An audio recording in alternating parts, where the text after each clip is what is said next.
I watch mer noir Journey. I watch mer noir Journey. I watch mer noir Journey.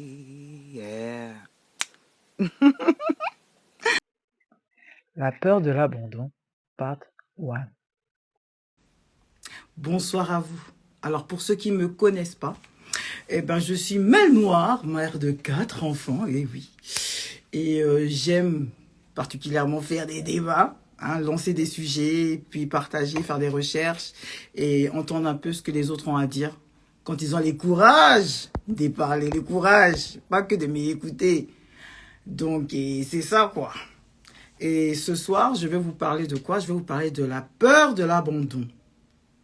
Parce que je pense que dans les réseaux sociaux, dans la vie, chez les gens, dans les relations, vous entendez beaucoup de ces histoires de la peur de l'abandon.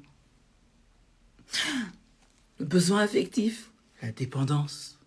Tous ces petits mots-là, il faut que ça soit bien clair que c'est pour nous tous y compris. Je vois que Mimi Maxo, tu es là. Et mon artiste préféré est là-haut. Merci d'être là, ma puce. Donc voilà. Je sais que vraiment, je peux commencer si tout le monde est là. Alors oui, comme je disais, c'est tous ces petits mots, c'est peut-être pas aussi clair chez les uns que chez les autres. Donc je me suis dit, pourquoi pas? Et comme dans le mémoire de la semaine passée, je parlais justement dans ce grand titre, la peur de l'abandon et le besoin affectif, mais je me suis rendu compte que la peur de l'abandon, là, il faut que ça soit juste un sujet vraiment à lui tout seul. On va parler de besoin de affectif parce que c'était plus... c'était un peu plus joyeux, plus gai, parce que ça fait du bien de savoir ce que l'on veut et puis réfléchir là-dessus et le partager. Maintenant que vous savez vraiment ce que vous voulez, si vous avez suivi mon mémoire de la semaine passée, vous êtes plus apte, les lots, à entendre ce que je vais vous dire sur la peur de l'abandon. Soyez prêts. Oui, Mimi, tu es là. C'est ça qu'on aime, on aime ça. Alors, est-ce que vous connaissez déjà, pour commencer, ça veut dire quoi, même cette affaire de la peur de l'abandon? Ça vous dit, ça vous parle? N'hésitez pas à monter si vous voulez vraiment poser des questions ou participer. On est tous ensemble, c'est la famille. Donc, est-ce que vous comprenez quand on vous dit la peur de l'abandon, ça vous parle, ça vous dit quelque chose? Est-ce que ça vous dit quelque chose?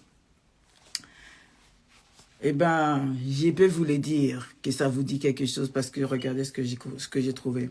On dit que la peur de l'abandon, c'est souvent la peur de l'angoisse. Bien sûr, je vais parler quand on est en couple. Je ne parle pas encore que pour l'aspect famille. Alors, c'est une personne qui a ce manque qui correspond à si la personne elle s'en va, ça va faire comment dans ma life? Elle commence à s'angoisser. C'est-à-dire que l'anxiété monte. C'est une angoisse qui est constante. Vous êtes pourtant avec quelqu'un. Vous êtes vraiment officiellement, on vous connaît, ses amis vous connaissez. Mais il y a toujours ce petit doute qui est en vous. Une petite angoisse qui dit, mais peut-être qu'il va me laisser. Mais pourtant, il t'a montré qu'il t'aime. Il est avec toi. Ça fait même des années que vous êtes ensemble. Mais toujours dans ta tête, là, il y a cette petite peur qui fait battre ton cœur de manière négative, qui t'empêche même d'être toi-même à 100%. Pourquoi? Parce qu'avec la personne avec qui tu es, tu as peur qu'à tout moment, il te laisse, il te délaisse. Ils te disent même que ça, là, le fait que tu as peur qu'il te laisse anytime, ça va créer quoi? Parce que tu ne veux pas qu'il s'en aille, non? Donc, tu vas tout faire pour le plaire. C'est pas ça? Tu vas tout faire pour le plaire et dans ce cas-là, tu vas créer ce qu'on appelle la dépendance affective. Voilà ce qui se passe dans nos têtes là. Vraiment, son yako quoi. Maintenant, bon, peut-être que c'est un grand mot pour certains. Ça veut dire que vous avez besoin de cette présence. Vous avez besoin de votre copain ou de votre copine. Vous avez besoin qu'elle soit là. Que vous sentez que elle ne va pas vous quitter, qu'elle vous appartient en fait. Maintenant, vous avez créé peut-être tout un univers pour le mettre à l'aise afin qu'il ne puisse pas vous quitter. Vrai ou faux? Maintenant, ce besoin-là, là, des fois, ça dépasse l'imaginable. Quand on vous dit qu'il y a des femmes qui sont très, très, comment on peut dire ça, à fond dans le love, les love, des love, mais elles sont tout seules, en fait, dans leur délire. De la même manière, vous avez des hommes qui sont vraiment en extase chez leur femme, mais la femme, là, elle lui donne pas l'attention qu'il mérite. Mais lui-même, il est derrière, il est accroché, on ne sait pas pourquoi même. Uh-huh. Donc, chacun est dans son chacun, quoi. Hey! Oh, on souffre, hein?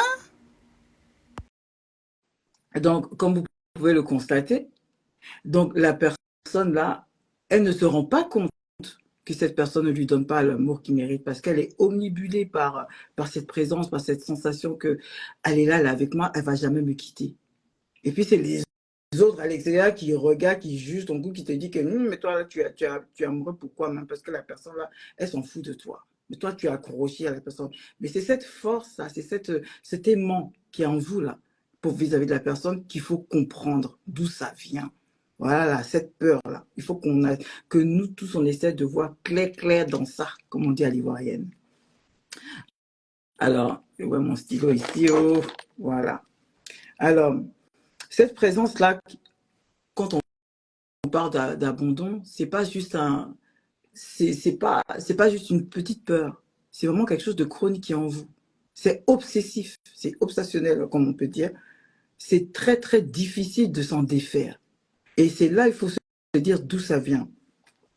Parce que c'est comme si vous êtes constamment avec cette voix qui est dans votre tête qui vous dit qu'elle va partir, elle va partir. Et eux, j'ai lu quelque part, hein, qui disent que cette personne-là va être une présence amoureuse, hein, qui va vous empêcher de vous épanouir. Ouais. Yako! Hey, Yako! Qui va vous empêcher d'être même au meilleur de vous-même. Parce que vous allez carrément portrait quelque chose qui ne vous ressemble pas, juste pour correspondre aux besoins de l'autre. Et ça, c'est un besoin qui est très difficile à s'en défaire, à s'en détacher. C'est pour ça qu'il faut le comprendre. Souvent, ces personnes qui ont ce besoin d'abandon, qui ont cette peur d'abandon, en fait, elles ont de l'anxiété. Une, c'est-à-dire l'anxiété, c'est quoi? Parce que vous entendez peut-être souvent le mot anxiété, anxiété jusqu'à ça finit pas. Eh bien, c'est des espèces de soucis. À tout moment, au lieu d'être bien, de profiter de l'instant présent, vous êtes toujours là avec une petite voix qui est dans vos têtes qui vous dit que ça va finir, il va te quitter. Quelque chose de négatif pour pas que vous puissiez jouir de votre relation. Cette peur d'abandon, là, c'est pas petit boucan. Voilà les voix qui vous parlent là. C'est pour ça que je vais vraiment bien vous l'expliquer en dev pour que vous puissiez après regarder si vous êtes connecté avec cette peur-là. Et surtout, comment s'en défaire. Voilà. Alors, je vous ai expliqué tout à l'heure en vous disant ce que c'était, mais le mot le plus important, je pense, dans la peur de l'abandon, c'est le rejet. Que ça fait mal. Vous voyez le nom, là, rejet. Ça dit que quelqu'un te rejette. Cette peur-là que quelqu'un te rejette, justement, là, ça vient d'où? Ça fait comment? On ressent ça comment? C'est vraiment un sentiment où on n'est pas aimé, en fait. Où on se laisse. Et on est à la merci de l'autre personne, son yako. Alors, quel est ce ressenti? Ben, c'est un ressenti désagréable déjà directement. Et puis, en même temps, quand vous le regardez là, est-ce que vraiment vous êtes à l'aise dans ça? Quand vous êtes avec votre personne, avec votre copain, votre moitié. Pour simplifier, on va dire votre moitié. On est dans la vérité. Est-ce que vous vous sentez satisfaite? Est-ce que vous vous sentez satisfait de ce que vous lui procurez? Faut bien regarder cette affaire-là, hein. Oh, oh. À partir du moment où vous vous remettez en question, c'est que vous n'êtes pas sûr déjà. Alors, il faut se poser. Il faut se dire que, ah, si vraiment je sens que dans mon cœur, là, ça ne va, ça ne va pas, il faut que je m'interroge si ça vient de lui ou ça vient de moi. Parce qu'on a tendance à pointer du doigt, comme dans ce que j'ai dit en général. Et ça vient de où? Ça vient de ce manque de, ce, ce manque de prise de conscience de soi. Je vais pas faire trop de trucs pour parler parce que ça fait trop comme si je vous donne une leçon de vie. Déjà, c'est pas ça. Moi, ce qui m'a, quand j'ai touché à ce sujet-là, ce qui m'a remonté, c'est le fait que plus ou moins, on en souffre à un moment ou à un autre. Et des fois, on a la sensation, on a la sensation que peut-être qu'on est trop exigeante ou peut-être que euh, on mérite mieux parce que tu as toujours là, tu es toujours en train de calculer dans ta tête et tu vois ce qu'il fait et tu n'arrives pas à voir ses bons côtés parce que toi tu optes pour l'excellence. J'ai menti ou pas? Alors quand je vous dis que c'est un problème, le peur de l'abandon, c'est pourquoi? Parce que ça se manifeste toujours quelque part dans une petite dispute ou dans une petite discussion et après, vous vous rendez pas compte que c'est pas son problème à lui en fait. Le problème, il vient de toi. Mais comment on peut le faire? Parce que ça peut, ça vient à un moment où tu as besoin de cette personne et cette personne n'est pas là pour toi. Et c'est là que tu remets tout en question. Ça vient aussi pour une question de comment je vais faire pour arriver à le plaire. Et puis vous le scrutez, cette personne-là. Vous le scrutez. Et vous n'êtes pas remarqué, vous n'êtes jamais posé comme question que pourquoi en fait je ne laisse pas vivre tout seul? Pourquoi je ne la laisse pas vivre sa vie? Parce que c'est plus facile de regarder quand ça va pas, mais quand ça va bien, on dirait que ça vous déplaît. C'est là où je dis que le malin, il est vraiment partout. Il est persuadé il doit vous faire du mal et ça va marcher. Mais si vous vous connaissez pas, vous allez faire comment? Vous allez faire comment pour détecter que là, ça vient de vous et c'est vous qui devez réagir? Il est là, maman, le problème que je vois dans tout ça. Sacré. Ja, c'est toi-même qui dois changer. Yo. On peut se sentir rejeté, mais rejeté à cause de quoi? Parce que l'enfant t'a pas amené avec toi au cinéma aujourd'hui. Parce qu'il est resté avec ses amis. Parce qu'elle, elle a un groupe d'amis tous les jours, elle le voit, puis elle te parle pas. Ça fait quoi, en fait? C'est vrai, il y a des gens qui sont souvent assez protectifs. On a bien connu ça. Il y a des couples où il y a le mec qui dit que je ne vais même pas parler fort parce que ça m'est déjà arrivé. Où on m'a interdit même de voir mon amie parce qu'aujourd'hui, elle est mariée et que elle devait avoir une vie saine. Donc, fini les copines qui sont singles. Et ça m'a fait vraiment du mal parce qu'avec cette amie-là, ça faisait plus de 20 ans qu'on se fréquente. Depuis l'école, depuis les bancs d'école, on est ensemble. Maintenant, son mari est sorti de nulle part, vient me mettre des directives et elle, aveuglée par l'amour, elle accepte. Je connais mon ami. D'où ça vient? Vous n'avez pas connu ça? Des personnes qui sont là et dès qu'elles ont un gars, elles oublient d'où tu viens. Qu'est-ce qui vous a connecté ensemble? Après, on se dit, oui, mais c'est quoi le plus important? C'est tes amis ou ton gars? Non, c'est ton gars. Faut pas qu'on se blague, hein? Mais il y a des nuances. Et la peur de l'abandon, elle vient de là. Parce qu'on ne peut pas trouver ça normal qu'il faut priver l'ancienne vie qui est assez sociale, qui est assez normale, avec des personnes respectables, parce que tu as peur qu'on détourne ta moitié. Mais dans ce cas-là, où est cette confiance qu'il devrait avoir dans le couple là? Où est cette confiance? Pourquoi tu as peur que forcément quelqu'un d'autre va détourner la tête de ta go ou de ton gars? Cette peur-là, elle vient d'où? Est-ce que vous vous êtes déjà posé ça comme question? Et cette peur-là, elle vient d'où? La peur de l'abandon, c'est un grand mot, mais il faut vraiment qu'on s'assoie sur ce sujet. On n'a qu'à s'asseoir et puis vraiment le traiter. On s'explique, ça s'explique comment? C'est souvent dû à des traumas liés à votre enfance. Yeah, voilà, cette affaire d'enfance, toujours, c'est un peu lié. Mais voilà, et c'est vrai. Souvent, ça vient vraiment que de l'enfance pratiquement. Parce qu'on a grandi avec peut-être pas assez d'amour, pas assez d'attention. Ton papa, il est parti, donc il y a un manque. Ça, c'est en cas général. Mais on va être un peu plus profond parce que je fais le sujet ce soir. Comme dans mes prévus, dans mes mémoires passées, j'ai parlé des ruptures, non? Des parents divorcés, des couples qui se séparent, et puis il y a les enfants au milieu. J'en ai parlé beaucoup, beaucoup dans mes mémoires. Là, maintenant, depending des enfants, de l'âge des enfants, on va voir que cette séparation sera plus ou moins, ça va plus ou moins affecter les enfants. Pourquoi? Parce que des enfants qui ont moins de 3 ans, j'ai vu, hein, j'ai fait ma petite recherche, bien sûr, eux, ils sont vraiment comme une page blanche et ils absorbent l'énergie, ils absorbent tout ce que vous disiez. Remarquez bien, regardez vos petits-neveux, vos nièces, et puis même vos propres enfants, si vous en avez. À 3 ans, vous lui dites quoi à l'enfant? On dit merci, vous l'apprenez à dire merci. Vous l'apprenez à dire pardon, la politesse. Vous lui apprenez des choses. Mais ça vient de vous-même. Vous êtes bien d'accord? Papa, maman, vous apprenez la politesse à ce même enfant. On est d'accord.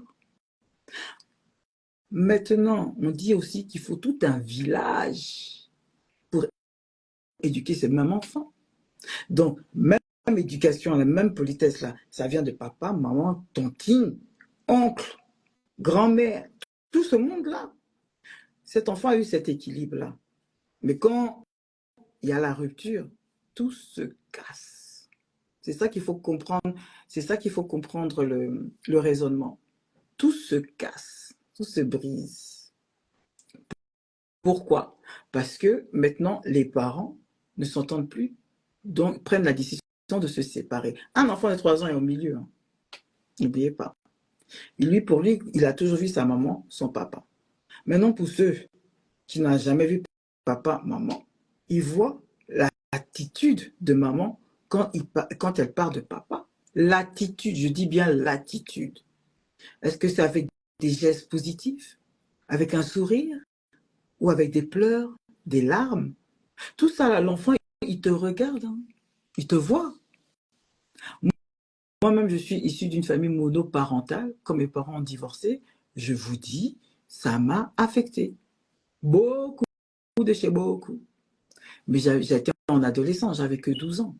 Mais je comprenais les choses.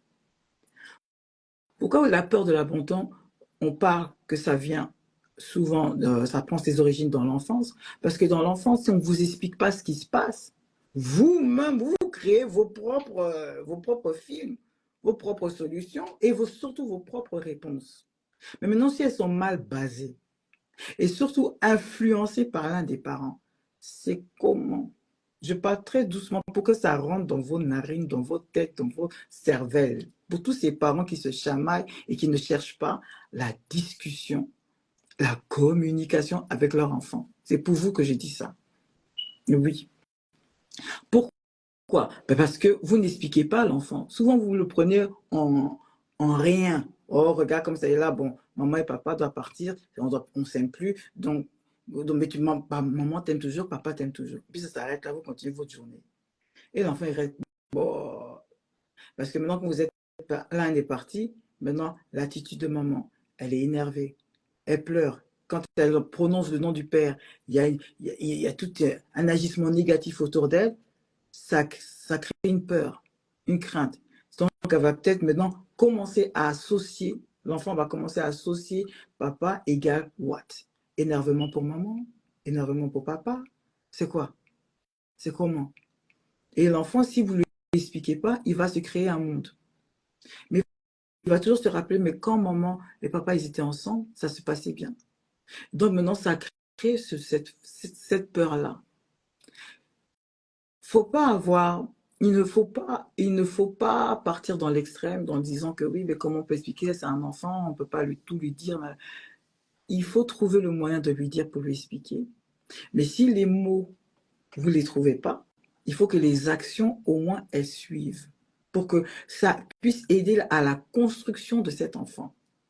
Moi, je ne vais pas aller loin. Quand je me suis séparée de mes enfants, du père de mes enfants, j'ai dû les faire asseoir. D'abord, à vrai dire, non, je me suis déjà parlé à moi-même parce qu'il fallait que je sois sûre de ma décision. Et il fallait que je fasse un travail sur moi-même pour ne pas montrer du rejet et du dégoût à mes enfants. Parce que je sais très bien les répercussions que ça peut avoir. Donc, il fallait que je respire un bon coup et que j'écris tout ce que je ne voulais plus par rapport à son père. Pour que moi-même, ça soit clair dans ma tête. Et une fois que j'ai fait ma liste de ce qui ne m'a pas plu, j'ai trouvé des alternatives pour expliquer ça à un enfant qui avait quoi, à peine 2 ans et 3 ans. Ça n'a pas, ça n'a pas, ça n'a pas été facile, mais je me suis forcée. Par contre, le papa l'avait quand même mal pris. Donc, il y avait toute cette agitation. Et il fallait que moi, je me calme par rapport à ces agitations parce qu'on ne peut pas être tous les deux en colère devant les mêmes enfants. Donc, j'ai toujours prôné pour la positivité, j'ai toujours prôné pour papa, maman ne se parle plus, mais on vous aime. Je disais toujours son truc qu'on vous aime. C'est toujours sur les enfants, c'est important. Du coup, je n'ai jamais empêché le papa de voir son enfant. Ce qui fait que il a grandi jusqu'à aujourd'hui, il a 17 ans. Enfin, il va avoir 17 ans. Et tout ça, pourquoi? Et il a toujours entretenu de très bonnes relations parce qu'il a vu que, dès le départ, il y avait des règles. Il a compris pourquoi ses parents ne sont plus ensemble. Il voit toujours l'autre papa. Donc, il est à l'aise. Il y a cette balance. Quand on dit aujourd'hui que oui, les familles monoparentales, les enfants vont à gauche, à droite, c'est la communication. Si vous cachez à l'enfant, si vous lui montrez que de la négativité, ça va que créer des peurs, des craintes et des fausses attitudes à ne pas avoir. Arrêtez ça, vous aussi. Oh. Pourquoi je vous parle de ça? Parce que je vous dis que cette peur de l'abandon, elle se construit dans l'enfance. Et si dès l'enfance, quand vous vous séparez avec votre conjoint ou avec votre partenaire, vous n'êtes pas clair avec vos enfants, en grandissant, ça va faire des séquelles. Et c'est là où on parle plutôt des filles. Je vais parler des filles, mais c'est aussi valable pour les hommes. Pourquoi? Parce que ça crée des traumatismes, des super traumas.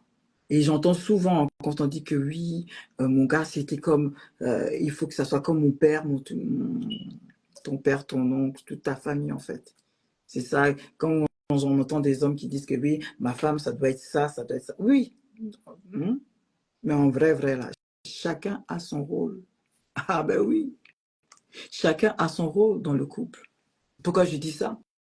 Quand je dis son rôle, c'est-à-dire ta femme, ça ne va pas être ta mère. Elle pourra te donner des conseils comme ta mère, mais ça ne sera jamais ta mère. De la même manière où ton père, ton mec, ce sera jamais ton papa. Il va te donner des conseils comme ton père, mais il reste ton homme. Pourquoi je fais bien, pourquoi je précise cette partie-là? C'est parce qu'on a tendance dans le couple à se dire que ouais, moi je veux un mec qui soit responsable, je veux un mec qui soit papa. On lance, mais on fait trop d'amalgame en fait. Chacun a son rôle. Maintenant, si vous êtes trop fixé pour que l'homme soit plus responsable, donc il doit tenir sa famille, bon, ça c'est les clichés, hein, les stéréotypes. Oui, l'homme doit être fort, l'homme doit être un vaillant, un bosseur, un wo, chi, ha, ha. Et puis, en face de vous, vous avez quelqu'un qui est un peu faible. Et vous allez dire, ah, mais regarde, toi, tu n'es pas comme les autres, toi, tu n'es pas responsable, tu n'es que de la négativité. Pourquoi parler de la négativité? Parce qu'on est là pour apprendre ensemble. Parce que dans ta tête, tu t'es mis que non, lui, il doit être comme mon père. Mon père. Non, c'est pas ton père. Ta femme, c'est pas ta mère. La preuve, c'est que quand tu ne sais pas faire quelque chose, si ton homme t'aime et que vraiment cette chose-là, c'est important pour sa life, il va t'apprendre à le faire. Moi, je vois très bien avec mes parents ou ma belle-mère qui est mauricienne, elle a appris à faire le pondou, à faire les poissons, les sauces, les lossos, name it, pour faire plaisir à mon père. Mais c'est pas pour autant que elle a fait amen à tout comme ça. Non, c'est pas ça. C'est pas ça la vie. Les traumatismes viennent quand vous en parlez pas. Quand vous voulez pas faire le travail sur vos propres peurs. La peur de l'abandon, c'est pas autre chose que la peur, la négativité. C'est le el shaitan. C'est pas autre chose que ça. C'est quelque chose qui doit vous empêcher de vous épanouir dans votre couple, dans votre famille. Ça peut être aussi dans n'importe quel cercle social. En tout cas, si vous ne travaillez pas votre peur, vos angoisses vis-à-vis d'autrui, ça ne peut pas vous aider à vous épanouir. Vous avez soi-disant mis des expectations, des attentes super hautes. Et c'est soit ça ou rien d'autre.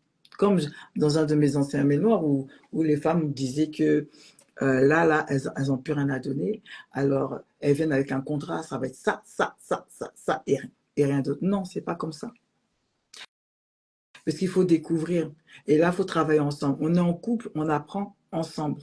On ne te donne pas des directives. Parce que ce que tu demandes à l'autre, est-ce que toi, tu peux te le faire?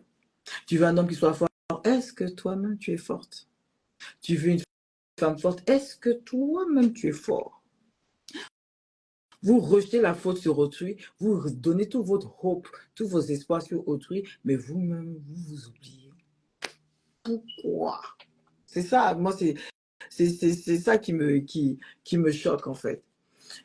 Et ce qui m'a beaucoup marqué dans ça, c'est quand à chaque fois, on dit qu'on a compris nos erreurs, mais on les répète encore. Et on trouve encore, on enchaîne avec le même style de gars ou le même style de femme. Mais on pense avoir compris la relation passée. Ben non, parce que si vous retrouvez dans un cercle vicieux, c'est-à-dire vous retrouvez les mêmes patterns, c'est qu'il y a forcément quelque chose que vous ne voulez pas travailler en fait. C'est facile de changer de gars, de changer de femme, c'est facile. C'est comme on change de coiffure tous les jours, c'est facile. Mais qu'est-ce qu'il advient du travail du fond là, avec nous-mêmes? Il advient de quoi? Parce que vous allez vous sentir insatisfaite parce qu'il ne fait pas ce qu'il vous dit. Il ne te montre pas assez d'affection. Pourquoi il a besoin de te montrer de l'affection? C'est là où ça m'a fait un peu penser à moi. Parce que je suis toujours là aussi à demander, oui, il faut que tu fasses ça, il faudrait qu'on sorte, il faudrait que tu m'offres des fleurs, il faut que tu fasses ci. Mais le il faut là. Pourquoi faut-il le pousser à le faire? Et maintenant, la personne se dit, viens, brown, avec des fleurs. Ça fait quoi? Tu vas être gentil de sentiment. Oh my God, il m'a offert des fleurs. Mais tu ne l'as pas dit de faire, il faut qu'il t'offre des fleurs. C'est pas fini. Tu ne l'as pas dit, il te donne. Donc, il est où en fait le vrai retour? Or, si vous attendez vraiment, si vous voulez vraiment être marqué par la personne, il faut le laisser faire de lui-même. Ok, tu as peur qu'il t'abandonne. Pourquoi tu as peur? Souvent, vous allez répondre à ça parce que j'ai pas confiance en moi en fait. Parce que c'est le seul qui fait ci pour moi. C'est le seul. Regardez le discours. C'est le seul qui fait ça. Il est toujours là pour moi. Non, dans quelles circonstances il est toujours là pour toi? Parce que on va mourir tout seul. On va tous être jugés. Donc pourquoi tu vas lui donner une super grande apprentissage? Non. Si vous voyez que vous idolâtrez votre moitié, c'est pas normal. On idolâtre qu'une seule personne, c'est le Dieu Tout-Puissant. Depuis quand un être humain va devenir votre Dieu? Là, il y a un problème. Ayane Nakamura a dit non. Il y a un bémol. C'est pas ça. Avec ma gossure Ayana Kamura. Chante pour nous, oh! Si vous voyez que vous idolâtrez trop l'autre personne, et en plus, souvent, ces gens-là, c'est des manipulateurs. Parce qu'ils vont connaître ce que vous avez besoin. Ils vont vous poser des questions, ils vont vous mettre dans une ambiance où vous allez vous ouvrir. Vous allez leur dire tous vos peurs, tout ce qui s'est passé dans votre enfance. Lui, il enregistre seulement. Il dit, ah, c'est ça les bails. Ah, Zécron. Et puis, il commence à vous étudier et puis il fait ce que vous demandez. Et puis, tellement, vous avez, on m'a jamais fait ça dans ma life, on m'a jamais fait ça. Vous commencez à pondre les enfants. Vous commencez à tout lui donner, votre salaire, même la nourriture, avec poisson fumé dans la sauce, vous lui donnez. Mais au retour, vous avez quoi? Après, à un certain moment, vous sentez que ça bloque, ça coince. Pourquoi? Parce qu'on a coupé les robinets. Parce que il a fini de faire ce que vous voulez, non? Maintenant, c'est à lui de se gérer. Et c'est là où la peur, elle vous fait mal. Parce que vous êtes accroché à cette image de cette personne qui vous donnait tout et maintenant, elle ne vous donne plus. Et vous avez un peu envie de partir, mais vous avez peur de trouver pire.